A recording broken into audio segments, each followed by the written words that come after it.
বর্তমানে মালয়েশিয়াতে কাজের খুবই সমস্যা। যে কোনো কোম্পানিতে কাজ ঠিক করি, যে কোনো সাবকনের কাজ ঠিক করি, সাবকন মানিছে কন্ট্রাক্টদার, যার কাজ ওই ঠিক করি, যেই কোম্পানিতেই যাই 2 মাস 3 মাসের নিচে কোনো কথা নাই বেতনের। 2 মাস 3 মাসের পরে বেতন দেখা গেছে। 2 মাস 3 মাস কাজ করায় বেতন দেওয়া না, কয়েকদিন আগে আপনার কাজের থেকে না করে দিল, তখন আপনি এই বেতনটা আশা করতে পারেন না। 100%-এর থেকে 90% নিশ্চিত এই বেতনটা পাইতেন না আপনি। যদিও বা 2-1 জন বালা আছে তারা দিয়া দেয়।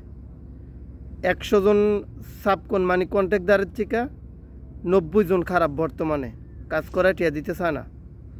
আর 100টা কোম্পানিতে 70টা কোম্পানি খারাপ, কাজ করা টিয়া দিতে চায় না, কারণ তারা জানে অবৈধ সংখ্যা অনেক বেশি।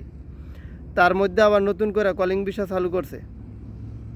এই যে ফার্ম বাগান, রাবার বাগান, কৃষিখাতে লোকগুলো আইব, এই লোকগুলা কি ওই জায়গায় কাজ করতে পারবো ঠিক মতো? সবাই কি টিকবো? সবাই টিকতো না, অল্প কয়েকজন টিকবো, বাকিরা আবার অবৈধ হইব।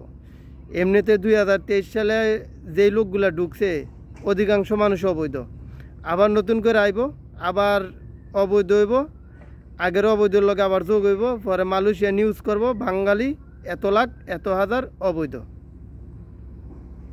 তো বাংলাদেশ থেকে লোকগুলা ফাটানোর আগে একটু বিবেচনা করার দরকার। আগে যারা কলিং ভিসা আইছে তারা অবৈধ হয়েছে কোন কারণে? 2023 সালে যারা আইছে, যদিও বা কিছু লোকে ভিসা লাগাইছে, যারা ভিসা লাগাইছে মানে ফার্মিট, যারা ফার্মিট করছে তারা কিস্তি অথবা দেনারটিয়া পরিশোধ করতে পারে নাই। আর যারা পরিশোধ করছে তারা মানে ফার্মিট করতে পারে নাই, এটা বাস্তবতা।